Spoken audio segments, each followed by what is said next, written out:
Iran এবং US এবং Israeli যুদ্ধের দিকে তাকাই, ইরানের সে 1979 সাল থেকে ইরানের উপরে অবরোধ এবং কঠোর অবরোধ, তাদের বৈদেশিক আমাদের মতো মুভমেন্ট নাই, ইচ্ছা করলে এই স্কলারশিপে আমেরিকা যেতে পারে না, মানে অনেক ব্যারিয়ার্স। তারপর ইরান কিভাবে টিকে গেল, এখন এইটা যদি আমরা বুঝতে চাই, কারণ ইরানের যে আমলাতন্ত্র আর আমাদের যে আমলাতন্ত্ররা একাডেমিয়াকে একটা প্রতিপক্ষ মনে করে। যেমন ধান গবেষণা কেন্দ্র বা ভুট্টা গবেষণা কেন্দ্র বা সমুদ্র গবেষণা কেন্দ্র, এগুলা ইরান কিন্তু সরকারিভাবে করে না, কোনো না কোনো ইউনিভার্সিটির অধীনে করেছে। কিন্তু আমাদের দেশে কোনো কিছু লাগলে সরকার একটা প্রতিষ্ঠান করে দেয় এবং তাদের এর সাথে ইউনিভার্সিটির কোনো সম্পর্ক থাকে না, ইউনিভার্সিটির মতো কাজ করে। আর এই প্রতিষ্ঠানগুলো একসময় গিয়ে মুখ থুবড়ে একজন জয়েন্ট সেক্রেটারি, একজন সেক্রেটারি, এডিশনাল সেক্রেটারিকে এখানে পোস্টিং দেওয়া হয়। আমাদের national academy for primary education হয়েছে। এই সমস্যাটা কিন্তু এই খুবই জটিল, এটা এত সহজেই এটা একদম প্রাইমারি থেকে শুরু হয়, আমাদের প্রি প্রাইমারি থেকে শুরু করে হায়ার এডুকেশন পর্যন্ত। আমি একটু ধাপে ধাপে আসি। আমাদের national academy for primary education, ন্যাক, একটা গর্বের প্রতিষ্ঠান। পাকিস্তান আমলে এটা খুবই বিখ্যাত প্রতিষ্ঠানও ছিল এবং বাংলাদেশ আমলে কিন্তু এখন দেখা যায় ন্যাপের ডিজি একজন আমলা, ন্যাপের ডাইরেক্টর, ট্রেনিং এক্সপার্ট তারাও আমলা, এবং তারা 2 দিন ওইখানে থাকেন, তারপরে আরেক মন্ত্রণালয়ে চলে যান, এবং প্রাইমারি কারিকুলাম এক্সপার্ট তিনি আমলা। তাহলে এই প্রতিষ্ঠানগুলো যদি ইউনিভার্সিটির অধীনে থাকতো, কোনো একটা ইউনিভার্সিটির সাথে থাকতো, একটা এক্সটেন্ডেড বডি হিসেবে থাকতো, তাহলে সেখানে একটা জবাবদিহি থাকতো। আমাদের কিন্তু ইউনিভার্সিটিতে এই মিনিমাম কিছু সরকারি বিশ্ববিদ্যালয় মিনিমাম আমাদের র্যাঙ্কিং তো হাওয়া থেকে আসে না, ঢাকা বিশ্ববিদ্যালয়ের মিনিমাম কিছু আমাদের ক্রাইটেরিয়া টিচারদেরকে ফুলফিল করতে হয়। আমাদের এটা হয়তো ওইভাবে জবাবদিহিতা আমি বলবো না, কিন্তু মিনিমাম আমাদেরকে কিছু কাজ করতে হয়, সুপারভাইজ করতে, গবেষণা করতে হয়, বা নিজের পেটের জন্য কিছু গবেষণা ফান্ডিং আমাদের আনতে হয় এবং কাজ করতে হয়। এবং যে কারণে এই প্রতিষ্ঠানগুলো বিচ্ছিন্ন হয়ে যাচ্ছে এবং আমাদের প্রি প্রাইমারি এডুকেশন শুরু হচ্ছে মোট 11টা মিনিস্ট্রি এবং এখানে আরও অনেক প্রতিষ্ঠান, বেসরকারি সরকারি, বিভিন্ন ধরনের কারিকুলাম দিয়ে বাচ্চাদেরকে মাথায় আমরা শুরু করছি। তারপরে আমরা যখন প্রাইমারিতে আসলাম, সেখানে 5 ধরনের আলাদা পাঠ্য বই, আলাদা কারিকুলামে 13 ধরনের প্রাইমারি স্কুলে আমরা শিখাচ্ছি। তাহলে এরপরে আমরা সেকেন্ডারিতে আসলাম, এবং এই সেকেন্ডারিতে এসে এখানে যে কত ধরনের স্কুল আছে, মোট কারিকুলাম আছে 5 ধরনের, কিন্তু স্কুলের সংখ্যা আপনি এটা গণে শেষ করতে পারবেন না কত ধরনের হতে পারে। এমনও স্কুল বাংলাদেশে রয়েছে যার মাসিক বাৎসরিক বেতন 40 লাখ, আবার এমনও স্কুল রয়েছে যেখানে 10 টাকা বেতন আমার শিক্ষার্থী দিতে পারছে না। তাহলে এই শিক্ষার্থীরা যখন উচ্চ মাধ্যমিকে যাচ্ছে এবং ইউনিভার্সিটি পর্যন্ত যাচ্ছে, এবং ইউনিভার্সিটিতে যেটা হচ্ছে যে আমাদের যে গবেষণা সরকারি ফ্যাসিলিটি রয়েছে, এবং ধরেন এই জাপান জাইকার যে বা অসেডের স্কলারশিপ, যেটা প্ল্যানিং মিনিস্ট্রির মাধ্যমে আসবে, এটা সব দেশেই এইভাবেই আসে, কিন্তু এই স্কলারশিপগুলো তখন ইউনিভার্সিটিকে অফার করা হয়। Who will do a PhD, একটা আমলা পিএইচডি করবে না, আমলা করবে এক্সিকিউটিভ এমবিএ বা এক্সিকিউটিভ ডিগ্রি করবে। পিএইচডি করবে শুধু সে যে টিচিং অথবা রিসার্চ করবে, গবেষণা করবে।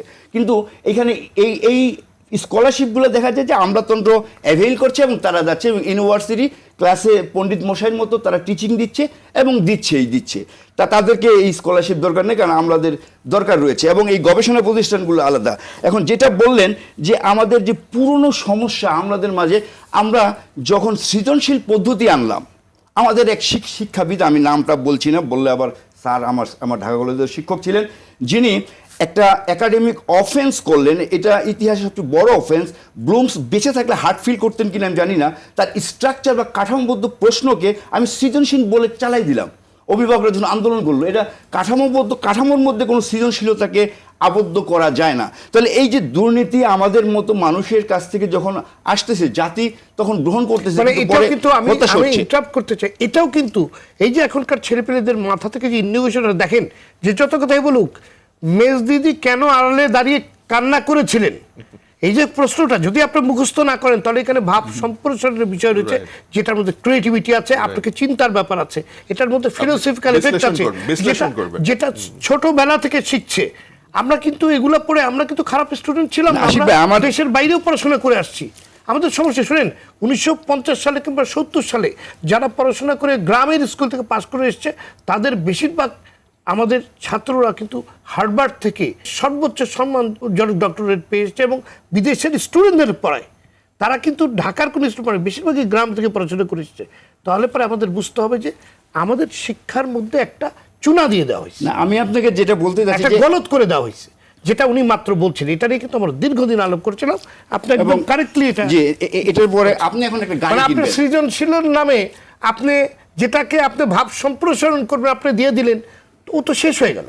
আপনি একটা গাড়ি কিনবেন, ধরেন আপনার একটা এই যে গাড়ি কেনার দরকার এবং ব্যাংক আপনাকে লোন দিল, তা আপনি কোন মডেলের গাড়ি কিনবেন এই 2026 সালে? আপনি কি 1956 সালের মডেলের গাড়ি কিনবেন, না 48-এর মডেলের গাড়ি কিনবেন, না আপনি 2020 বা 2015 মডেলে টাকার উপর নির্ভর করে কিনবেন? কোনটা কিনবেন? যখন টাকাটা আপনার ঋণের টাকা।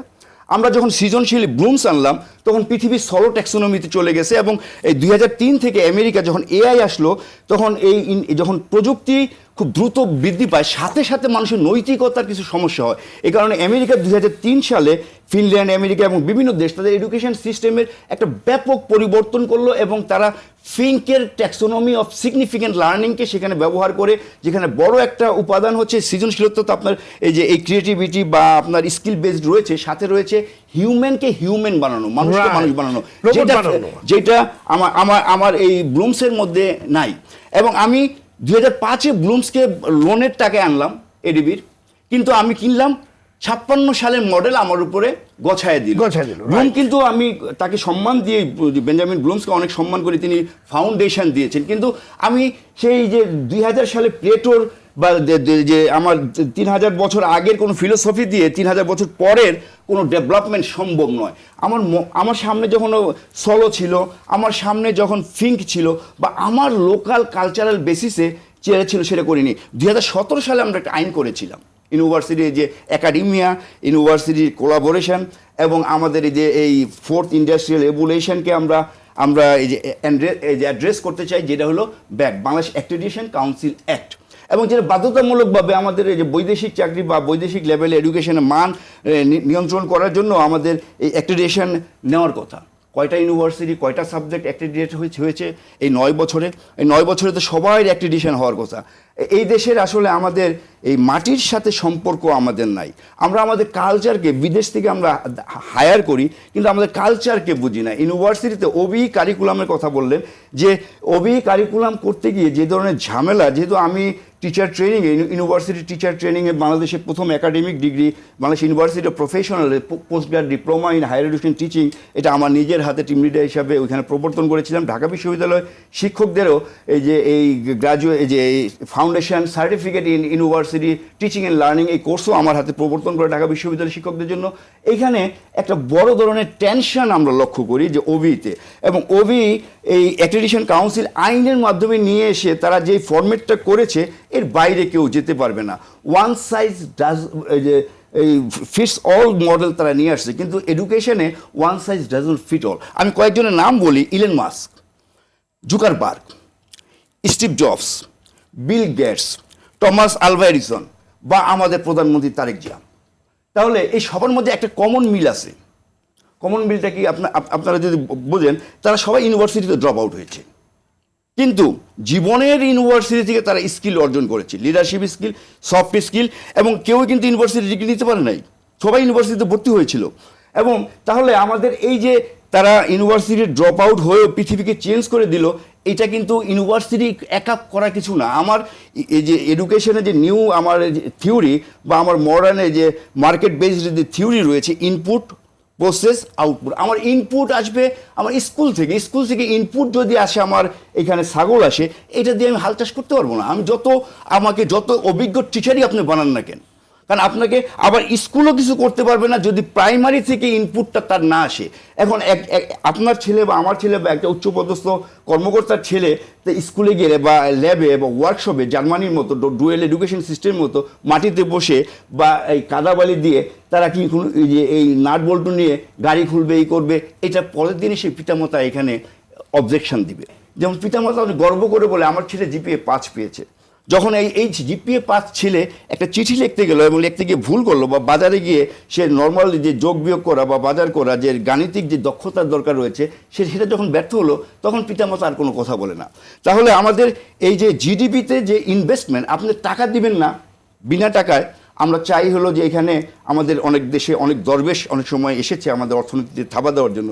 এরকম শিক্ষাক্ষেত্রে সবাই আমরা দরবেশের মতো ফু দিয়ে যে এই ইউনিভার্সিটি ভালো করবে। ঢাকা ইউনিভার্সিটির বাজেট কত, আর হার্ভার্ডের রিসার্চ বাজেট কত, পুরো বাজেটের কথা বলছি না, তারপরেও আমরা র্যাঙ্কিংয়ে রয়েছি। এবং আমি এই ফিলিপিনের এই যে থাইল্যান্ডের তাদের সেকেন্ড লার্জেস্ট ইউনিভার্সিটিতে এমওই করতে গিয়েছিলাম। তারা কেন আমাদের সাথে এমওই করবে? কারণ আমরা র্যাঙ্কিংয়ে তাদের উপরে। তারা যখন আমাদের বাজেট জানলো এবং তারা তখন আকাশ থেকে বলে, এই বাজেটে কীভাবে র্যাঙ্কিংয়ে তোমরা আসো, তোমরা কি এখানেও কোনো যে 2 নম্বরই বা কিছু করছো কিনা, সরাসরি কোশ্চেন করলো। কারণ এই বাজেটে তাদের মাথায় আসেই না কীভাবে আমরা র্যাঙ্কিংয়ে আসি, যেখানে আমার রিসার্চ বাজেট 0.something গবেষণা বাজেট, সেটা দিয়ে আমরা এই র্যাঙ্কিংয়ে রয়েছি। তাহলে এই যে পুরাতন যে সমস্যাগুলো একটার সাথে একটা জড়িত, একটার সাথে একটা জড়িত, এগুলো যতক্ষণ পর্যন্ত আমরা চেঞ্জ করতে না পারবো ততক্ষণ পর্যন্ত এক ইউনিভার্সিটি কিছু করতে পারবে না। আর দ্বিতীয়ত হচ্ছে আমাদের যে ইন্ডাস্ট্রি, তারা আসলে একাডেমির সাথে কোলাবোরেশন করতে, শুনতে খারাপ শোনা যায়, আলমাজ ভাই মাইন্ড করেন না, তারা আসলে আগ্রহী না। এখানে অ্যাকাউন্টেবিলিটির সমস্যা রয়েছে, সবারই ট্যাক্স ফাইলের সমস্যা আছে বেশিরভাগের ক্ষেত্রে। আমি একটু রেসপন্ড করব আপনার। এবং আরেকটা বিষয় হলো যে ইউনিভার্সিটির সাথে কেন আগ্রহী না, ইউনিভার্সিটির ছেলেপেলেরা আবার এখানে আবার অনেকের অনেক কালার আছে, বিভিন্ন পার্টিশন আছে, সে যাবে ইন্টারনেটে গিয়ে এমডিকে বলবে যে ভাই ফোন করছিল কিনা। ভাই মানে হলো সে আবার সরকারি উচ্চ পর্যায়ে, কারণ অমুক ভাই চমুক ভাই, তখন ওই যিনি ওখানে সিও বা যিনি ওর সুপারভাইজিং অফিসার ওই ইন্ডাস্ট্রিতে, সে হয়ে যায় বেকুব। আমার কাছে এরকম অনেক ইন্টারনাল রিপোর্ট আসছে যে একদিন মাত্র আমি নিজে গিয়ে স্বেচ্ছায় ওই প্রতিষ্ঠানে গিয়ে খবর নিয়েছি, প্রতিষ্ঠান থেকে একটা কাগজ নিয়ে আসছে, সে প্রতিদিন আসছে, এতদিন আসছে, এই কাজ করছে। আমি নিজে গিয়ে যখন খবর নিতে গেলাম, একদিন গেছে আর দ্বিতীয় দিন গিয়ে কাগজ আনছি। সব রকম সমস্যা আছে। আরও মজার বিষয় হলো আমাদের দেশের যে সিস্টেমটা যদি আপনি এই যে ওভারঅল একদম শিকড়ে টান না দেন, আমাদের সাবেক যে রাষ্ট্রপতি জিয়াউর রহমান আমাদের উচ্চ মাধ্যমিক লেভেলে একটা ভালো পলো ফেরির থিওরি অনুযায়ী একটা ভালো জিনিস তখন এই নিরক্ষরতা দূরীকরণের জন্য প্রবর্তন করলো, যে ইন্টারমিডিয়েট পরীক্ষা শেষে সবাই গ্রামে যাবে, everyone teach one, একজনকে নিরক্ষরকে স্বাক্ষর করবে, 100 নম্বর পাবে। এখন এটা এই পদ্ধতিতে সাউথ আমেরিকা এবং অনেক দেশের ব্যাপক রেভুলেশনারি সাক্ষরতা বা লিটারেসি মুভমেন্ট হয়েছে। আমাদের এখানে দেখা গেল যে কয়েকদিন পরে গ্রামে আর কেউ যায় না, কিন্তু সবাই 100তে 100 পায়। আমাদের এই স্কুলে দেখা যায় ফিজিক্স পরীক্ষায় ফেল করছে মাধ্যমিকে, প্র্যাকটিক্যালে 25-এ 25 পেয়েছে।